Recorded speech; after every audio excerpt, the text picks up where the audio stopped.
আসসালামু আলাইকুম প্রিয় পলিটেকনিক প্রথম এবং দ্বিতীয় বর্ষের শিক্ষার্থী। পলিটেকের পক্ষ থেকে তোমাদের সবাইকে স্বাগত জানাচ্ছি। আমি সাকিব আল হাসান। তো আজকে আমরা বেসিক ইলেকট্রনিক্সই পড়ব। গত ক্লাসে তোমাদের বেসিক ইলেকট্রনিক্সের প্রথম অধ্যায়টা ক্লিয়ার করে দিছি। তো আজকে আমরা দ্বিতীয় অধ্যায় নিয়ে আলোচনা করব। দ্বিতীয় অধ্যায়ে আমরা দুইটা পার্টে আপলোড করব। প্রথম পার্টে আমরা বেসিক আলোচনা করব এটার, আর দ্বিতীয় পার্টে তোমাদের রচনামূলক যে তিনটা গুরুত্বপূর্ণ টপিক আছে সেটা নিয়ে আলোচনা করব। তো চলো আজকে বেসিক দিয়ে শুরু করি। তো দেখো, দ্বিতীয় অধ্যায় বেসিক ইলেকট্রনিক্স, এই অধ্যায়ের নাম হইতাছে সেমিকন্ডাক্টর। তো নাম থেকে আমি বুঝতে পারতেছি এই অধ্যায়ে আমার সেমিকন্ডাক্টর নিয়ে আলোচনা হবে সম্পূর্ণ। তো সেমিকন্ডাক্টর নিয়ে আলোচনা করার আগে আমার অবশ্যই জানতে হবে সেমিকন্ডাক্টর কি। তো সেমিকন্ডাক্টর কি? সেমিকন্ডাক্টর হইতেছে এমন এক ধরনের পদার্থ যার মধ্য দিয়ে সাধারণ তাপমাত্রায় কোনো ধরনের বিদ্যুৎ প্রবাহিত হয় না। এর আরেকটা সংজ্ঞা আছে, সেই সংজ্ঞাটি হচ্ছে ইলেকট্রনিক মতবাদ অনুযায়ী সেই সংজ্ঞাটি হইতেছে যে সকল পদার্থের সর্বশেষ কক্ষপথে 4টি ইলেকট্রন থাকে। কয়টি ইলেকট্রন ভাইয়া? 4টি ইলেকট্রন। তাদেরকে আমরা বলতে পারি সেমিকন্ডাক্টর। তো সেমিকন্ডাক্টর পদার্থের উদাহরণ হিসেবে আমরা বলতে পারি সিলিকন এবং জার্মেনিয়াম। এই দুটাই আমাদের বেশি ব্যবহৃত হয় মূলত। আর জার্মেনিয়ামের তুলনায় আমাদের সিলিকন বেশি ব্যবহৃত হয়, আরো বেশি। কেন? তোমার সিলিকনের জার্মেনিয়ামের তুলনায় তাপ সহ্য করার ক্ষমতা বেশি এবং প্রকৃতিতেও বেশি পাওয়া যায়। তো সিলিকন এবং জার্মেনিয়াম এটা কেন আমাদের সেমিকন্ডাক্টর পদার্থ তা আগে জানতে হবে। তো দেখো, সিলিকন এর পারমাণবিক সংখ্যা কত বলো তো? তোমরা এসএসসি তে কেমিস্ট্রি পড়ছো, এর পর্যায় সারণীতে অবশ্যই দেখছো সিলিকনের পারমাণবিক সংখ্যা 14। তো যদি নরমালি ইলেকট্রন বিন্যাস করো, ইলেকট্রন বিন্যাস করলে আমরা পাই 2, 8, 4। দেখো এর যে সর্বশেষ কক্ষপথ, এখানে আমার কয়টি ইলেকট্রন বিদ্যমান রয়েছে ভাইয়া? 4টা, যার কারণে আমরা সিলিকনকে সেমিকন্ডাক্টর বলতে পারি। এরপর তুমি যদি জার্মেনিয়ামের দিকে তাকাও, জার্মেনিয়ামের পারমাণবিক সংখ্যা কত বলো তো? 32। তোমরা যেটা কেমিস্ট্রি থেকেই পড়ে আসছো, জার্মেনিয়ামের পারমাণবিক সংখ্যা 32। এটা যদি আমি ইলেকট্রন বিন্যাস করি 2, 8, 18 এবং 4, দেখো তো এর সর্বশেষ কক্ষপথে আমার কয়টি ইলেকট্রন আছে? 4টি, যার কারণে আমরা সিলিকন এবং জার্মেনিয়ামকে সেমিকন্ডাক্টর বলতে পারি। তো সেমিকন্ডাক্টর জিনিসটা কি, তো আশা করি তোমরা ক্লিয়ার হয়েছো। আর যদি ক্লিয়ার না হয়ে থাকো, আরেকটু ভিডিওটা পিছনের দিকে স্কিপ করো, দেন তুমি আরেকবার দেখো। তো এখন আসো সেমিকন্ডাক্টরের প্রকারভেদে। সেমিকন্ডাক্টর মূলত কত প্রকার? সেমিকন্ডাক্টর সেমিকন্ডাক্টর এটা তোমার ভাইয়া 2 প্রকার। কত প্রকার? 2 প্রকার। কি কিতে আসো দেখে নি কি কি। একটা তোমার খাঁটি সেমিকন্ডাক্টর, আর একটা তোমার ভেজাল সেমিকন্ডাক্টর। তাহলে সেমিকন্ডাক্টর কয় প্রকার? আমরা জানলাম সেমিকন্ডাক্টর 2 প্রকার। কি কি? একটা খাঁটি সেমিকন্ডাক্টর এবং অপরটি হচ্ছে ভেজাল সেমিকন্ডাক্টর। তো খাঁটি সেমিকন্ডাক্টর এবং ভেজাল সেমিকন্ডাক্টর কাকে বলে এটাও জানতে হবে। যে সকল সেমিকন্ডাক্টরে কোনো ধরনের ভেজাল আমার মিশ্রিত থাকে না, সেগুলোই মূলত আমার খাঁটি সেমিকন্ডাক্টর। আর ভেজাল সেমিকন্ডাক্টর কাকে বলে? যে সকল সেমিকন্ডাক্টরে বিশুদ্ধ সেমিকন্ডাক্টরের সাথে আমার ভেজাল হিসেবে কিছু মেশানো থাকে, তাই হইতেছে আমার ভেজাল সেমিকন্ডাক্টর। তো এই যে খাঁটি সেমিকন্ডাক্টর এবং ভেজাল সেমিকন্ডাক্টর, এর মধ্যে ভেজাল সেমিকন্ডাক্টর নিয়ে তোমার বেশি আলোচনা হবে, খাঁটি সেমিকন্ডাক্টর নিয়ে কোনো আলোচনা হবে না। এখন আমি আসি শুধুমাত্র ভেজাল সেমিকন্ডাক্টর নিয়ে তোমাদের সাথে আলোচনা করি। দেখো, ভেজাল সেমিকন্ডাক্টর। তো ভেজাল সেমিকন্ডাক্টর কাকে বলে আমি এর আগেই বলছি। তো ভেজাল সেমিকন্ডাক্টরের প্রকারভেদটা একটু লিখি। ভেজাল সেমিকন্ডাক্টর এটাও আবার 2 প্রকার ভাইয়া। একটা কি? পি টাইপ সেমিকন্ডাক্টর, একটা পি টাইপ সেমিকন্ডাক্টর এবং আরেকটা এন টাইপ সেমিকন্ডাক্টর। তো তোমার ভেজাল সেমিকন্ডাক্টরও 2 প্রকার, একটা পি টাইপ সেমিকন্ডাক্টর আর একটা এন টাইপ সেমিকন্ডাক্টর। তো পি টাইপ সেমিকন্ডাক্টর কাকে বলে?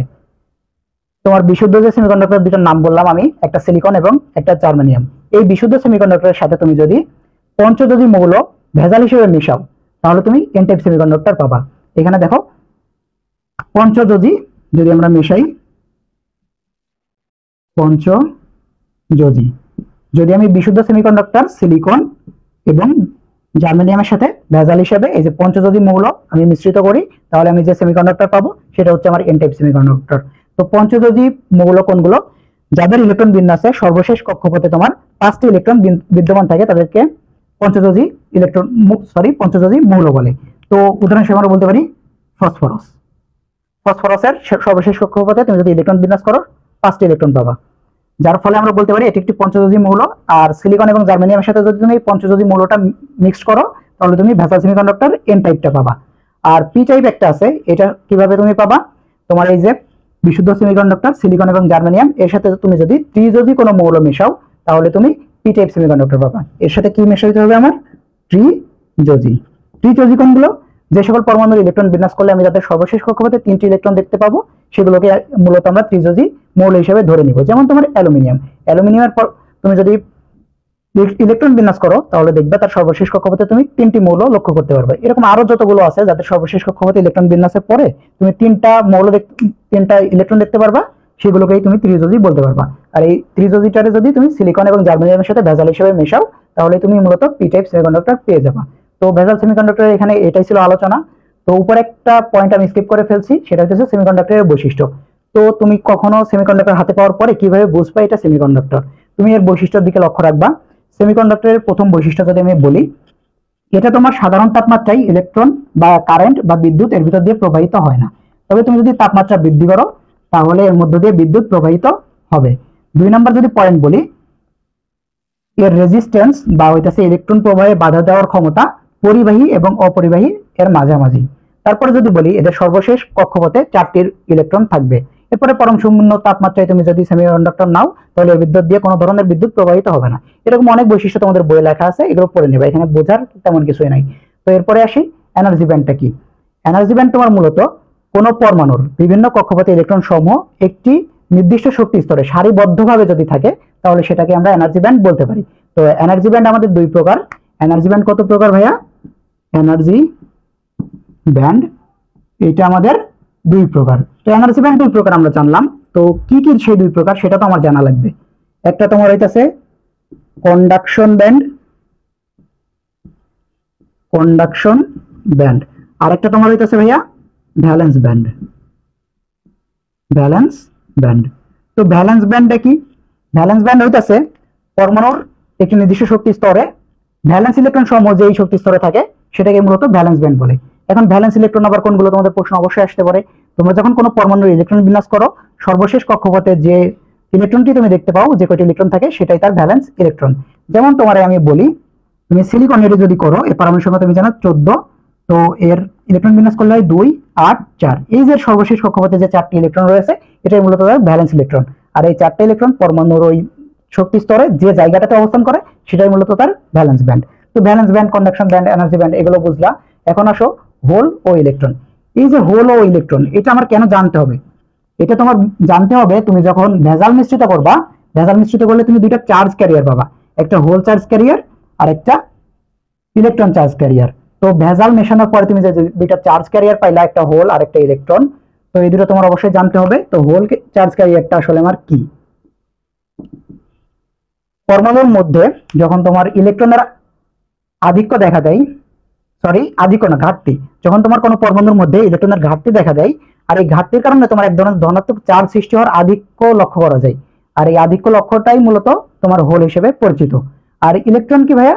ইলেকট্রন তোমরা তো জানোই পরমাণুর একটি স্থায়ী মূল কণিকা যার নিউক্লিয়াসের বাইরে বিভিন্ন কক্ষপথে ঘূর্ণায়মান অবস্থায় থাকে। তো হোল ও ইলেকট্রন আমরা জানলাম। এখন দেখো আরেকটা পয়েন্ট আছে গুরুত্বপূর্ণ, মেজরিটি ও মাইনরিটি চার্জ ক্যারিয়ার। তো তুমি যখন ভেজাল মিশাবা ভাই, আমি বললাম তুমি 2টা চার্জ ক্যারিয়ার পাবা, একটা তোমার হোল আর একটা কি পাবা? ইলেকট্রন আর একটা ইলেকট্রন। এই যে 2টা চার্জ ক্যারিয়ার পাইছো এর ভিতরে একটার পরিমাণ তোমার বেশি থাকবে চার্জ ক্যারিয়ারে আর একটার পরিমাণ কম থাকবে। যার পরিমাণ তোমার বেশি থাকবে তুমি তাকে মেজরিটি চার্জ ক্যারিয়ার বলতে পারবা, আর যার পরিমাণ কম থাকবে তুমি তাকে মাইনরিটি চার্জ ক্যারিয়ার বলতে পারবা। মনে করো তুমি একটা সেমিকন্ডাক্টর বানাইতেছো, এই সময় তোমার ভেজাল মেশানোর পরে 2টা চার্জ ক্যারিয়ার পাইলে, একটা হোল এবং ইলেকট্রন। তো তোমার মনে করো হোলের পরিমাণটা একটু বেশি আর ইলেকট্রনের পরিমাণটা একটু নিচের দিকে মানে কম, আর হোলের পরিমাণটা একটু বেশি উপরের দিকে। তো তোমার এখানে ভাই বলো তো তোমার মেজরিটি চার্জ ক্যারিয়ার কোনটা হবে? অবশ্যই হোল হবে, কেননা আমি বলছি যার পরিমাণ বেশি থাকবে বা যার আধিক্য বেশি থাকবে সে অবশ্যই মেজরিটি চার্জ ক্যারিয়ার হবে, আর যার আধিক্য কম থাকবে বা যার পরিমাণ কম থাকবে সে অবশ্যই হবে মাইনরিটি চার্জ ক্যারিয়ার হবে। তাহলে তুমি প্রথম পয়েন্ট তাপমাত্রার প্রভাবে লিখতে পারো, তাপমাত্রার প্রভাব। তাপমাত্রার প্রভাবে তুমি প্রথম পয়েন্ট কি লিখতে পারো? আমি যদি তাপমাত্রা বৃদ্ধি মানে সেমি, এটা শুধু সেমি লিখলাম, সেমি বলতে তুমি সেমিকন্ডাক্টর বুঝে নিও, সেমিকন্ডাক্টরের বিদ্যুৎ পরিবাহিতা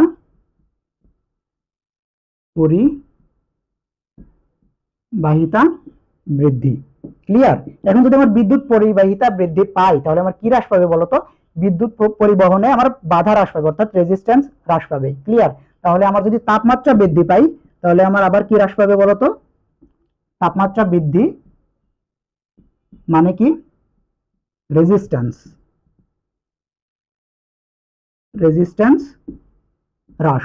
এই যে দুইটা পয়েন্ট লিখলা, এটার আবার রিভার্স করে লিখতে পারো না? তাপমাত্রা যদি হ্রাস পায় রেজিস্ট্যান্স বৃদ্ধি পাবে, আবার তোমার তাপমাত্রা যদি হ্রাস পায় পরিবাহিতা হ্রাস পাবে। এই যে চারটা পয়েন্ট লিখলেই তোমার কিন্তু এনাফ। আমরা দুইটা পয়েন্ট দিয়ে চারটা পয়েন্ট খুব সহজেই শিখে নিলাম। তো এই ছিল তোমাদের বেসিক আলোচনা, এটা ছিল আমাদের প্রথম পার্ট। তো দ্বিতীয় পার্টে আমরা এই অধ্যায়ের গুরুত্বপূর্ণ রচনামূলক সলভ করে দিব। ততক্ষণ তোমরা ভালো থাকো, সুস্থ থাকো, পলিটিকের সাথেই থাকো।